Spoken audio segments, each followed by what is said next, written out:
Amém, queridos? Enquanto isso, nós vamos abrir a palavra do Senhor agora para meditar na palavra do nosso Deus.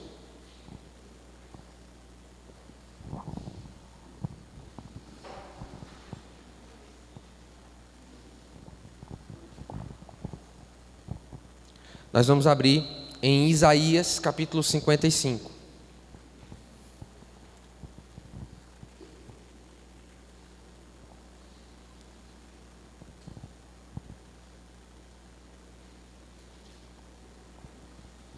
Isaías 55.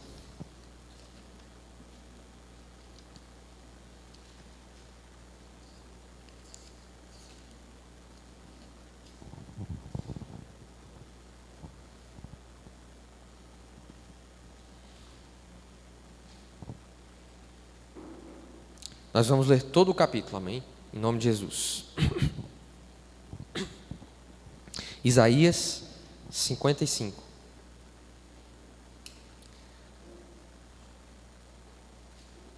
Quem achou diz assim bem forte: eu quero é Deus. Quem não achou ainda diz: tem para mim também? Isaías capítulo 55. Você está próximo de alguém sem a palavra? Compartilhe com essa pessoa. Olha o texto projetado aqui. Isso é uma mídia não, isso é um prefeito. Olha. Vamos lá, irmãos. Diz assim a palavra do nosso Deus: mesmo assentados, mas com reverência à Sagrada Escritura. Irmãos, eu não estou pregando com uma pastilha free gel na minha boca não. É porque eu coloquei aparelho esses dias, ainda estou me acostumando, viu? Eu não nem estou com raiva. Você deve me ver passando assim, não estou com raiva de ninguém. A gente vai com raiva quando está com raiva. É só o aparelho mesmo que eu estou acostumando, viu? Amém? Daqui a 2 anos eu converso com o pastor Daílson. Ele é que é o responsável por essa obra aqui. Amém, queridos? Diz assim a palavra do nosso Deus: venham todos vocês que estão com sede, venham às águas, e vocês que não possuem dinheiro algum, venham, comprem e comam. Venham, comprem vinho e leite sem dinheiro e sem custo. Por que gastar dinheiro naquilo que não é pão, e o seu trabalho árduo naquilo que não satisfaz? Escutem-me e comam o que é bom, e a alma de vocês se deliciará com a mais fina refeição. Deem-me ouvidos e venham a mim, ouçam-me para que a sua alma viva. Farei uma aliança eterna com vocês, minha fidelidade prometida a Davi. Vejam, eu fiz uma testemunha para os povos, um líder e governante dos povos. Com certeza você convocará nações que você não conhece, e nações que não o conhecem se apresentarão até você, por causa do Senhor, o seu Deus, o Santo de Israel, pois Ele lhe concedeu esplendor. Busquem o Senhor enquanto é possível achá-lo, clamem por Ele enquanto está perto. Que o ímpio abandone o seu caminho, e o homem mau os seus pensamentos. Volte-se ele para o Senhor, que terá misericórdia dele. Volte-se para o nosso Deus, pois Ele dá de bom grado o seu perdão. Pois os meus pensamentos não são os pensamentos de vocês, nem os meus caminhos são os seus caminhos, são os meus caminhos, declara o Senhor. Assim como os céus são mais altos do que a terra, também os meus caminhos são mais altos do que os seus caminhos, e os meus pensamentos mais altos do que os seus pensamentos.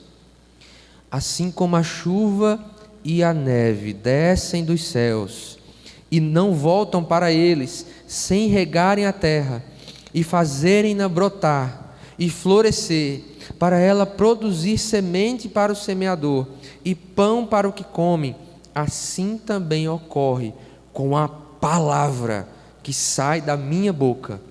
Ela não voltará para mim vazia, mas fará o que desejo e atingirá o propósito para o qual a enviei. Vocês sairão em júbilo e serão conduzidos em paz. Os montes e colinas irromperão em canto diante de vocês, e todas as árvores do campo baterão palmas. No lugar do espinheiro, crescerá o pinheiro. Em vez de roseiras bravas, crescerá a murta. Isso resultará em renome para o Senhor, para sinal eterno que não será destruído. Amém? Que texto maravilhoso, irmãos. Que texto precioso. Que texto nós temos nas nossas mãos essa manhã. Irmãos, eu sou pequeno demais para apresentar a riqueza do que está sendo exposto aqui. Nossa mente ainda não é capaz de compreender completamente a riqueza que há em cada uma dessas palavras. Mas se nós hoje dermos atenção a um pouquinho delas, eu tenho certeza, seu 2025 vai ser muito mais pleno. Em nome de Jesus. Vamos orar ao Senhor? Vamos pedir que Ele derrame só uma porção. Ah, pastor, você não é ganancioso não? Queridos, uma gotinha da graça de Deus através da sua palavra pode nos manter de pé, porque nele há plenitude, nele há de sobra. Então o pouco de Deus, o respingo da graça de Deus é suficiente para nos fazer mais próximos dele, aquecer o nosso coração, nos animar, nos exortar, nos encorajar. E quando eu digo então respingo, na verdade é muito. É o que nós precisamos nessa manhã. Feche seus olhos. Pai, no nome de Jesus nós estamos aqui. Pela graça de Jesus nós estamos aqui. Para a glória de Jesus nós estamos aqui. Então nós te pedimos, Deus, que a Tua palavra, ela venha, ó Deus, ó Senhor, como um alimento precioso, como uma porção bem generosa servida à mesa. Ó Deus, que esse respingo da Tua graça, ela represente para nós uma chuva de bênção, assim como choveu pela manhã, assim como em alguns lugares da nossa cidade está chovendo. Ó Deus, que a Tua palavra chova sobre os nossos corações, que ela chova sobre a nossa mente, que ela faça brotar coisas grandiosas em nosso coração no dia de hoje. É assim que nós pedimos, em nome e para a glória de Jesus. Amém. Amém? Queridos, eu não sei qual o título desse capítulo na sua Bíblia, mas na minha Bíblia, na Bíblia NVI, aparece assim: convite aos sedentos. Tem assim na sua? Convite aos sedentos. Esse texto, meus irmãos, portanto, é um convite de Deus, é uma chamada, é uma convocação, é Deus falando com o seu povo, porque Isaías era um profeta para a nação de Israel, portanto, para o povo de Deus. É Deus fazendo um convite para o seu povo. Deixa eu fazer uma pergunta: você é povo de Deus? Amém? Tem aquela música, né, que o povo cantava, né? O povo de Deus. Pronto, eu sou povo de Deus, você é povo de Deus. Então essa palavra é também um convite para nós, um convite àqueles que estão sedentos, àqueles que estão famintos, àqueles que estão reconhecendo que querem mais, que precisam de mais. E nós falamos sobre isso, pregando sobre plenitude desde o início do ano, que é o tema do nosso ano, o ano da plenitude. Eu falei sobre o gato gordo. Quem lembra do exemplo do gato gordo? Quem estava aqui, né? O gato gordo não corre atrás de rato. Ele já está satisfeito. Então, se você já está satisfeito, se já está bom para você o que você tem alcançado no Senhor, talvez esse não seja o capítulo e nem talvez a mensagem para você. Essa palavra de hoje é para aqueles que querem mais, que querem aprofundar, que querem amadurecer, que querem crescer. E isso, meus irmãos, passa pelo centro deste capítulo. Qual é o centro deste capítulo? Que tem um convite, que tem ao longo dele uma promessa e que tem a garantia da promessa. Há um convite, junto desse convite uma promessa, e há junto desse convite a garantia da promessa e por fim o resultado que a gente vai falar no final. Qual é o convite que é feito? Deus, ele primeiro dá uma repreensão, porque Deus é pai, ele repreende aos filhos que amam. Se você é repreendido, se Deus já puxou a sua orelha, parabéns. Se Deus já deu bronca em você, parabéns. Você tem que sorrir, tem que botar a boca aqui escorada na orelha e agradecer a Deus, porque ele só repreende quem é filho. Agora, se você tem vivido de qualquer jeito e não acontece nada, está tudo bem, Você tem que pedir misericórdia a Deus, porque se não há repreensão do Senhor, significa que você ainda não é filho. Pegue aí essa visão. Ele repreende, aí ele começa com a repreensão. Venham todos, você é um convite geral, é um convite para todas as pessoas, é para todo mundo que ouve o convite. E isso, meus irmãos, isso está muito conectado com aquilo que nós cremos enquanto igreja, aquilo que nós cremos enquanto nazarenos. Nós, meus irmãos, temos a firme convicção de que o chamado de Deus, a comunhão com Ele, a salvação, a eternidade, é para todas as pessoas irrestritamente. Deus tem escolhidos, pastor? Tem. Os escolhidos de Deus são todos aqueles que estão em Cristo. É por isso que o convite pode ser feito para todos. Porque Cristo é acessível, Cristo está disponível, Cristo está ainda, né? Quando Ele voltar, quando a porta se fechar, aí vai ser outra história. Mas hoje, Cristo está acessível, disponível, e tudo aquilo que vem com a salvação, tudo aquilo que vem, toda essa plenitude que a gente tem falado desde o início do ano, e vamos continuar falando. Venham, vocês que estão com sede, venham às águas, e vocês que não possuem dinheiro algum. Esse convite, ele não custa nada. Não custa nada receber da plenitude do Senhor. Não custa nada participar do banquete, do grande banquete. Tanto é que na parábola do grande banquete, quando Jesus faz o convite, Ele manda, sai na rua, chama todo mundo, chama os coxos, chama aqueles que não têm condição, que não têm condições de participar de um banquete como esse. Meus irmãos, que coisa maravilhosa saber que Cristo é acessível. Irmãos, vai ter um dia que você vai ligar para mim e não vai dar certa chamada. Aí você vai dizer, o pastor é limitado. Vai ter uma hora que você vai precisar da junta da igreja e não vai conseguir contato com a irmã Maíra, com a Silvana, ou então com outro irmão da junta, ou com a Jaque, com a da Paz. Mas 24 horas por dia, 7 dias da semana, 12 meses do ano, 365 dias, Jesus é acessível. Só tem um grupo de pessoas para as quais Jesus é inacessível. E é, pastor, para os que já estão satisfeitos. Para o gato gordo. Aqui não tem mais fome. Que já alcançou tudo. Tá bom, tá bom. Tá ótimo. Para essas pessoas, Cristo vai se tornando inacessível. E aí esse convite vem por uma pergunta: por que vocês estão gastando dinheiro naquilo que não é pão? O seu trabalho árduo naquilo que não satisfaz? Escutem-me e comam o que é bom, e a alma de vocês se deliciará com a mais fina refeição. Deus, no meio do convite dele, Ele está reconhecendo que o próprio povo dele estava em outras mesas, mesas que não tinham fartura, mesas que tinham uma alimentação ruim. Meus irmãos, vai fazer 5 dias que eu só como coisa pastosa. Que saudade de ir no rodízio. Que saudade. Meus irmãos, não é à toa que meus dentes são tudo tanta carne que eu como, eu gosto de comer, destronchou todos os meus dentes. Desempariou, como diz o Matuto. Meus irmãos, como é ruim quando a gente está com a correria apressado. Eu lembro do meu tempo de estudante. Minha mãe, se a senhora está ouvindo, não foi culpa da senhora. A senhora me ensinou, minha mãe me ensinou a cozinhar tudo, meu irmão. Eu sei cozinhar tudo, eu fazer tudo. Mas o processo de adaptação, tanto de miojo que eu comi nos meus primeiros meses aqui em Caruaru, era boia. Miojo com steak. Se eu tivesse seguido mais uns 5 anos nesse rumo, talvez eu não estaria falando com você hoje. Até que um dia, eu almocei o meu miojinho, e aí quando foi umas 3, 4 horas da tarde eu passei mal. Passei mal que eu digo, ih rapaz, tem que mudar.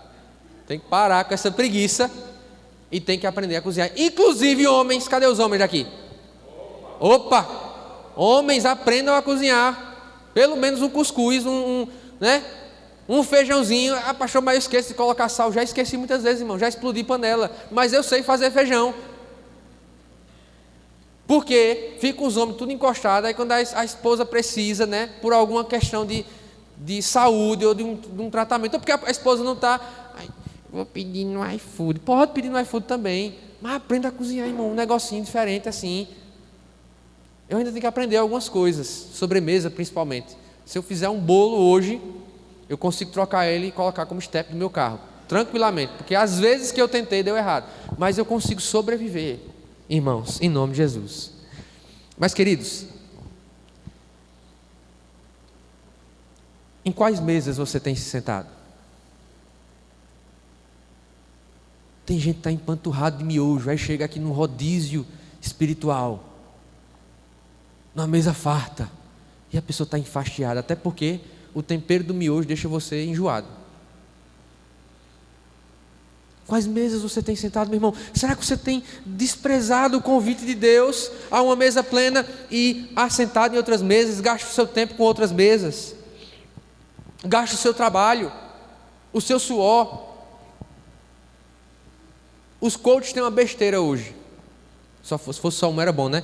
Mas os coaches eles dizem o seguinte: se você senta numa mesa e nessa mesa você é a pessoa que mais inteligente, mais evoluída, você está na mesa errada. Primeiro, que se Jesus fosse obedecer os coaches, ele não se sentava com ninguém, que ele é o maior de todos, é o rei dos reis, senhor dos senhores, mas ele andou com um monte de gente inferior a ele. Então eu fico com Jesus nessa história. Mas irmãos, a mesa que Deus disponibiliza para nós é uma mesa que nós vamos assentar e sempre vai ter algo novo, sempre vai ter uma coisa diferente para nós, sempre vai ter algo a ser acrescentado. Mas eu ainda estou no convite. Lembra que eu disse que tem um convite, tem uma promessa, tem a garantia da promessa e tem o resultado. Tudo está nessa passagem, ainda estou no convite. E aí, depois que ele faz esse convite e pede para o povo dar ouvido, olha, vem, se assenta na mesa, rapaz, é sem custo, é de graça. Farei uma aliança eterna com vocês, promessa. Minha fidelidade prometida a Davi, vejam, eu fiz uma testemunha aos povos, um líder e governante dos povos. Com certeza você convocará nações que você não conhece, e nações que não o conhecem se apresentarão a você, por causa do Senhor, o seu Deus, o Santo de Israel, pois Ele lhe concedeu esplendor. Aqui está a promessa de que da linhagem de Davi vem o governante. Essa é uma promessa messiânica, irmãos, porque Cristo é o descendente humano de Davi, Ele é a raiz de Davi, o tronco de Jessé, como diz as Escrituras. E aqui há uma promessa de que não apenas a nação de Israel seria alcançada pelo governo de Davi, ou pelo governo davídico, mas todas as nações se apresentarão até você. E essa promessa continua acontecendo hoje. Esse convite, ele se estende como promessa hoje a todas as nações. Irmãos, que mesa gloriosa, porque é uma mesa para todos os povos. Cabe brasileiros, cabe cubanos, cabe americanos, norte-americanos, canadenses, sul-africanos, chineses. É uma mesa diversa. O que prova, meus irmãos, que a promessa é a melhor que pode ser feita para qualquer pessoa. Porque não importa qual é a nossa origem, não importa qual é a nossa nacionalidade, a nossa história, não importa se é do interior ou da capital, não importa se é caruaruense, que eu amo Caruaru, ou se é arcoverdense, que eu também amo Arco Verde. Não importa. Porque essa promessa, ela tem uma dupla garantia, já falando sobre a garantia. Essa garantia é Cristo, o descendente de Davi, e essa garantia é a palavra de Deus. A palavra de Deus, meus irmãos, é a garantia das suas promessas, é a garantia de que Ele fará aquilo que Ele está dizendo que vai fazer, é o empenho da sua palavra. Por que Deus cumpre aquilo que Ele diz que vai fazer? Porque Ele vela por cumprir a sua palavra. E é curioso, meus irmãos, como o texto ele sai dos pensamentos de Deus para a palavra de Deus. O que nós temos, irmãos, e que chamamos de palavra de Deus, é fruto da mente de Deus. Isso aqui, a Bíblia diz, toda a Escritura é inspirada por Deus. Isso aqui é fruto da mente onisciente, onipotente, eterna. E antes de falar da sua palavra, que é a garantia de que Deus cumpre as suas promessas, Ele fala dos seus pensamentos. Meus irmãos, que texto maravilhoso! Pois os meus pensamentos não são os pensamentos de vocês, nem os seus caminhos são os meus caminhos. Ainda bem. Graças a Deus que Deus não pensa como nós. Louvado seja o Senhor, porque Ele não pensa como nós, porque Ele não planeja como nós, porque os intentos do Senhor não são como os nossos. Dissemos ontem na Assembleia, estávamos na Assembleia, e o pastor João Arthur, o plantador do nosso distrito há 40 e quase 45 anos atrás, ele citou o texto do apóstolo Paulo: nem olhos viram, nem ouvidos ouviram, nem chegou à mente humana aquilo que Deus tem preparado para os que nele esperam. Ainda bem que quando falamos da palavra de Deus, nós estamos falando de algo que é fruto da mente do Senhor. Você quer conhecer o coração de Deus? O caminho é a palavra, porque a palavra é a expressão dos pensamentos de Deus, dos desígnios de Deus, dos planos de Deus. Você crê que Deus tem um plano na sua vida? Invariavelmente passa pela palavra. Há um livro que eu gosto muito, chama E Deus Falou na Língua dos Homens. É um livro do pastor Paulo On sobre a Bíblia. E a verdade é essa: Deus falou na língua dos homens, irmãos. O Deus eterno, atemporal, o Deus que existia antes de todas as coisas existirem, Ele resolveu, em um dado momento da história, falar. Aquilo que Ele falou foi registrado e está acessível, disponível. Está no celular, está no tablet, está no panfleto, está no livro físico, está aqui. Isso é a mente de Deus para nós. Isso são os pensamentos de Deus para nós. E esses pensamentos eternos, imutáveis, perfeitos, um dia viraram palavra registrada. E aqui está o centro, como eu disse, do convite, da promessa e dos resultados. Uma vez que nós aceitamos o convite, eu nem disse o título da mensagem de hoje, né? É plenitude na palavra, tá? O título da mensagem de hoje, plenitude na palavra. Uma vez que a gente aceita o convite, uma vez que somos participantes dessa promessa em Cristo Jesus, uma vez que entendemos que Cristo é a garantia, há um texto que diz que em Cristo temos o sim e o amém para todas as promessas de Deus. Que coisa maravilhosa! Cristo é a garantia das promessas de Deus. Você quer uma resposta de Deus para as suas orações?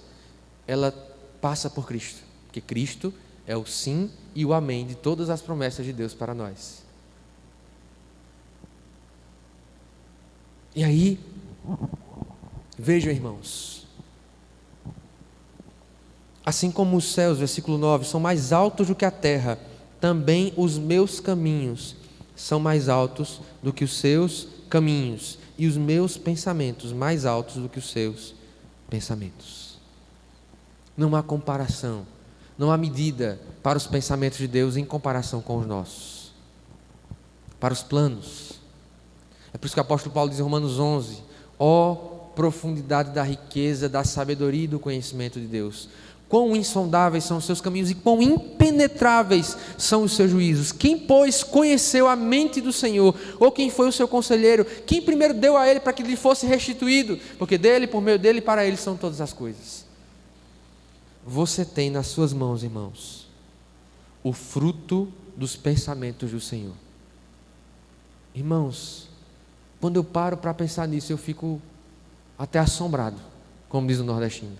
Eu fico assombrado quando eu paro para pensar que todos os dias eu tenho a possibilidade de ler o fruto dos pensamentos de Deus, a sua palavra.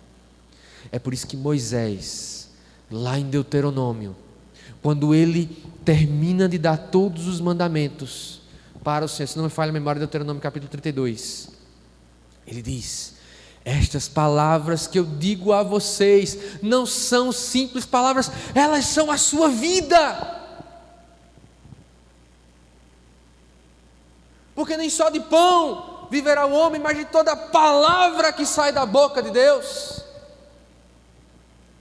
Estas palavras, irmãos, por serem o fruto dos pensamentos de Deus, elas são a nossa vida.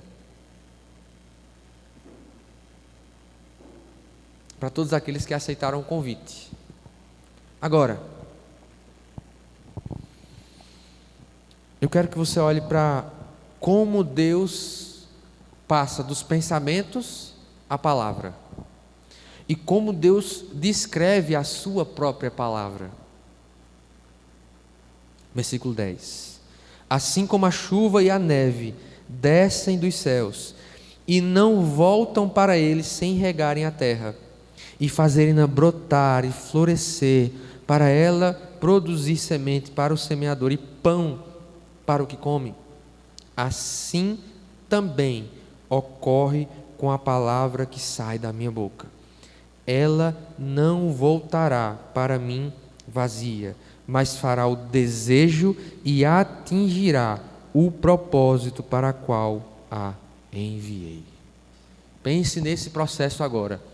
A chuva e a neve caem sobre a terra, elas regam e elas produzem, elas fazem as plantas brotarem, elas fazem as sementes germinarem, elas fazem as árvores crescerem, essas árvores dão o seu fruto e aquela chuva que regou, ela volta, ela evapora depois de ter cumprido todo esse processo.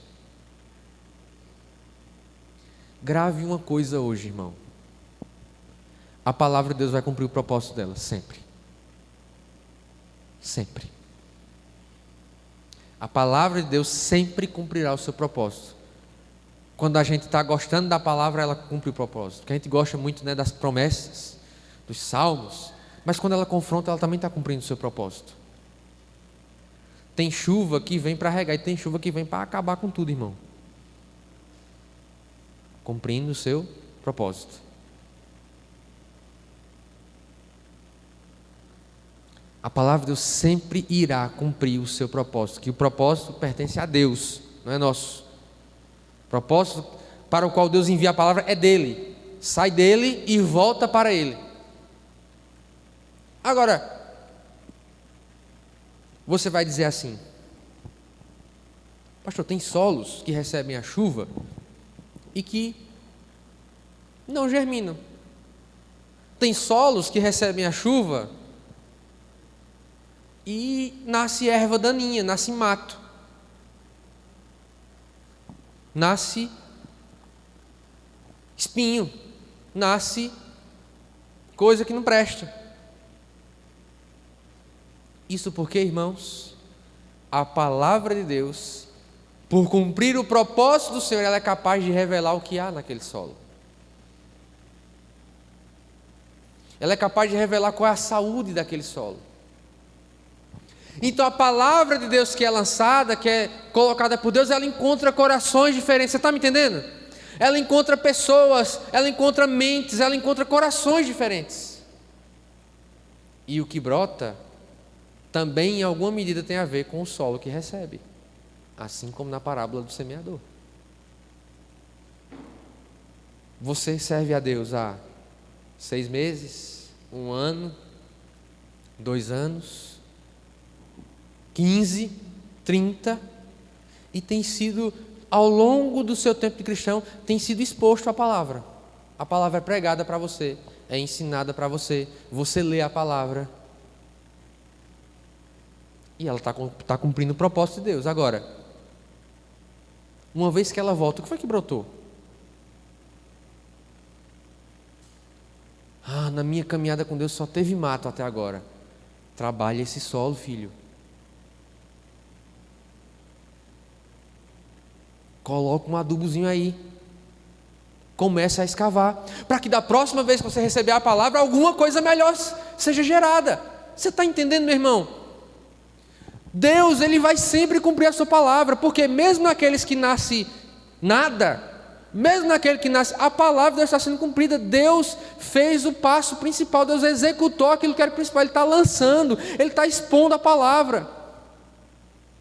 Agora, que solo está recebendo essa palavra? A garantia da promessa de Deus, dentro do convite que Ele faz, é que Ele sempre terá, Ele sempre lançará a sua palavra, e ela sempre vai cumprir o propósito para o qual ela foi lançada, que é regar a terra. O que germina, Aí tem a ver com o solo. Se o solo está espinhoso, se o solo está cheio de pedras, se o solo não está preparado, irmão, você tem se preparado para receber da palavra de Deus.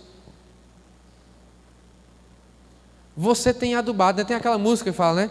Estou no meu jardim, tranquei a porta. Vamos cantar? Abri meu coração, reguei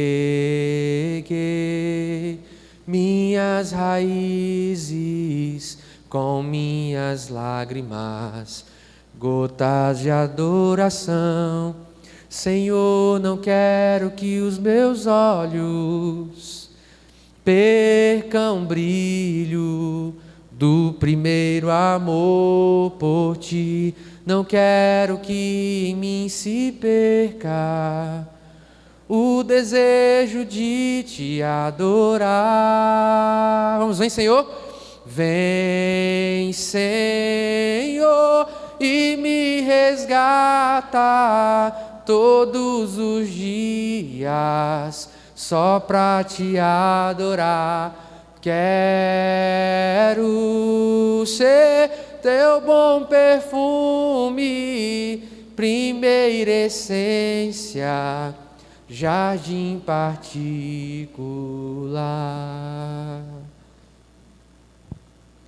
Então, irmãos, se nós queremos ser jardim particular, precisamos ter o solo um pouquinho melhor.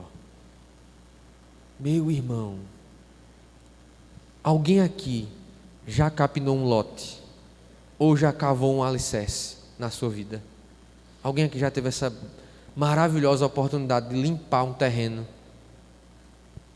Irmão, existe um terreno que a gente chama terreno de, não sei como é que chama em outros lugares, não sei como é que chama lá no Maranhão, que a gente chama de pissarro, que é aquele terreno que é pedra pura, que você bate. Uma vez eu fui ajudar o irmão a cavar uma cisterna, aí ele me deu uma ponteira, a gente chama de ponteira, um negócio de ferro, pesa lá seus 10 quilos, você vai.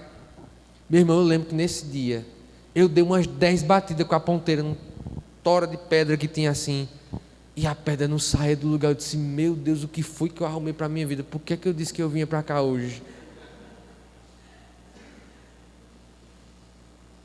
Ou então cavar, como já algumas vezes fiz isso, e você dá com a picareta, e a picareta sai do cabo, irmão, de tanta pedra que tem no terreno. Aí, meu amigo, o homem chora. Aí onde o filho chora e a mãe não vê, é quando você cava um alicerce ou quando você tem que limpar um terreno.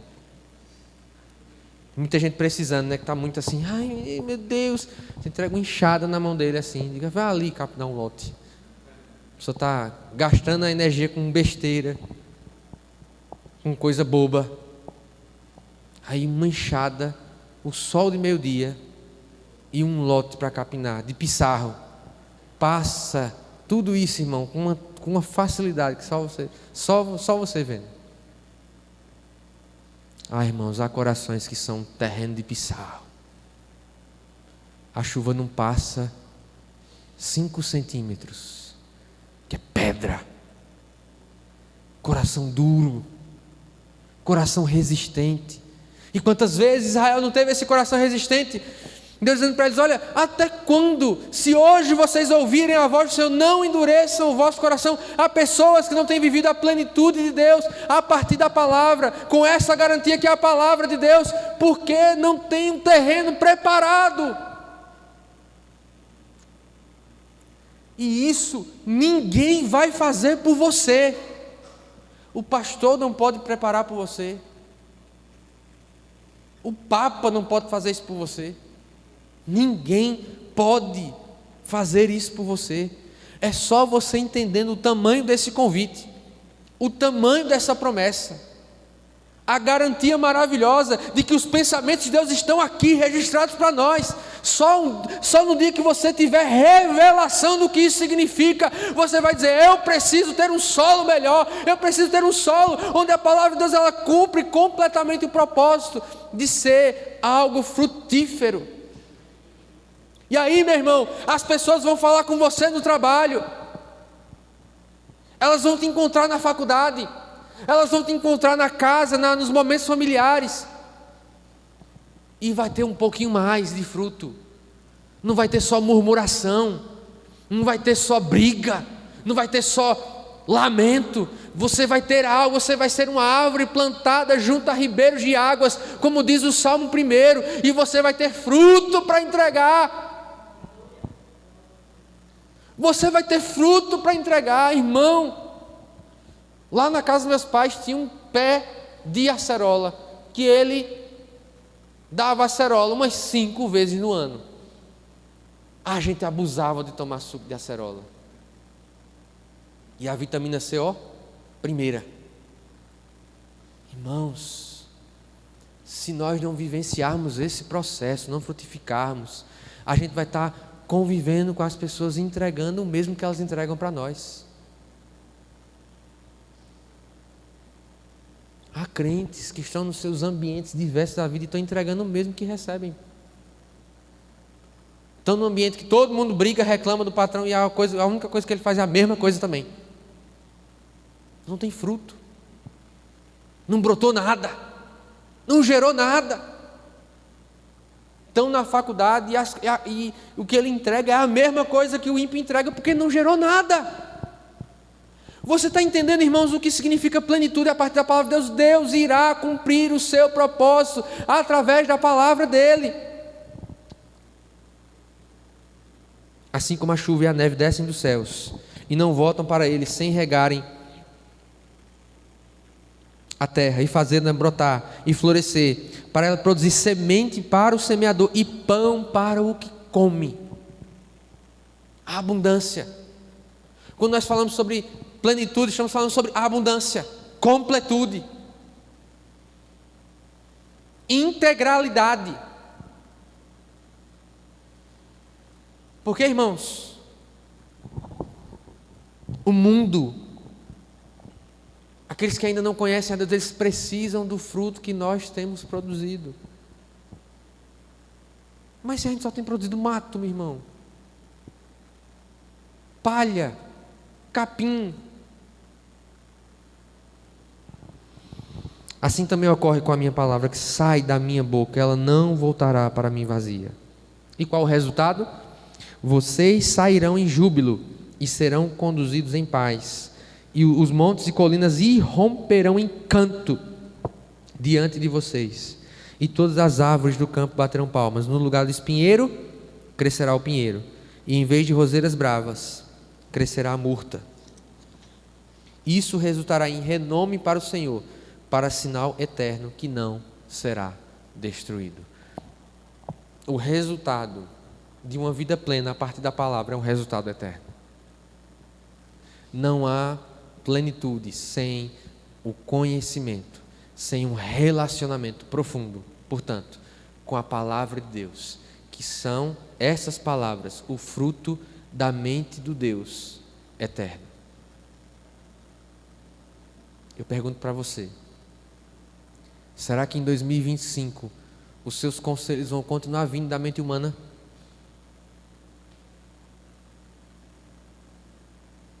Às vezes, já passei por algumas situações, de eu dar uma sugestão assim, para alguém, a pessoa dizer assim, mas de onde foi que veio essa sugestão? Da palavra. Já pensou? Você no dia a dia, você está numa situação complicada, está um monte de gente sem querer resolver a bronca, e você dá aquela palavra, que diz, mas que palavra abençoada, que coisa, que solução. E as pessoas perguntarem, mas você já fez isso alguma vez? Não. Essa sabedoria, esse entendimento, esse discernimento, esse fruto que você está vendo, ele vem de uma vida relacionada, conectada, e que entendeu que a palavra de Deus é a garantia de suas promessas. E isso resultará em renome para o Senhor. Deus é glorificado na minha e na sua vida quando nós entendemos esse processo do regar da chuva de Deus para os nossos corações, para as nossas vidas. Se você deseja ter uma vida cristã plena, prepare o terreno, se exponha à chuva e deixe a palavra de Deus cumprir o seu propósito na sua vida. Deixe ela gerar os frutos. Deixe ela gerar as sementes. Deixe ela gerar as colheitas necessárias para todas as áreas da sua vida. Agora, sem a palavra, irmão, não vai acontecer. Nem em 2025, que é o ano da plenitude, nem em 26, nem nunca. Vai continuar sendo mato. Vamos ficar de pé?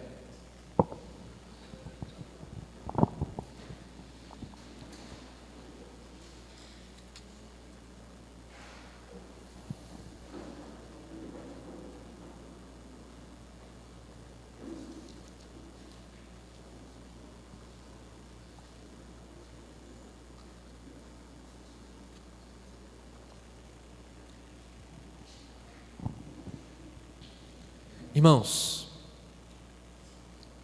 eu quero fazer um momento aqui de altar. Se você compreendeu aquilo que foi trazido hoje, e você quer... Estamos terminando o primeiro mês. Eita, pastor, já passou o primeiro mês. Olha como é rápido. Já terminou, passou. Janeiro foi. Você agora tem 11 meses e alguns dias. Mas podem ser totalmente diferentes. Se uma vez que você entendeu isso aqui, você tomar uma decisão hoje: eu quero um 2025 diferente no que diz respeito ao meu relacionamento com a palavra de Deus. Eu quero que seja diferente. Eu não quero vir uma escola bíblica dominical. Hoje foi a abertura da escola bíblica dominical. Ao final do culto nós vamos tirar as matrículas ali. A irmã da paz, a Vivian, que é a nossa secretária, vão estar ali. Você quer um 2025 diferente, de um relacionamento diferente com a palavra de Deus. Eu contei um pouco do meu relacionamento com a escola bíblica dominical hoje pela manhã. Se você quer algo diferente nessa área, você quer revelação da palavra de Deus, você quer conhecer, quer sair, você quer dizer: Deus, eu nem estou no nível raso, mas eu quero mais. É o convite aos sedentos dessa mesma passagem aqui. Quero chamar você aqui à frente para nós orarmos por você.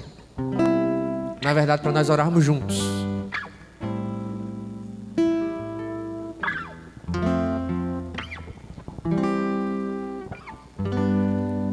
Eu creio que há muitas promessas de Deus, meus irmãos, para a sua igreja, mas nenhuma delas está fora da sua palavra.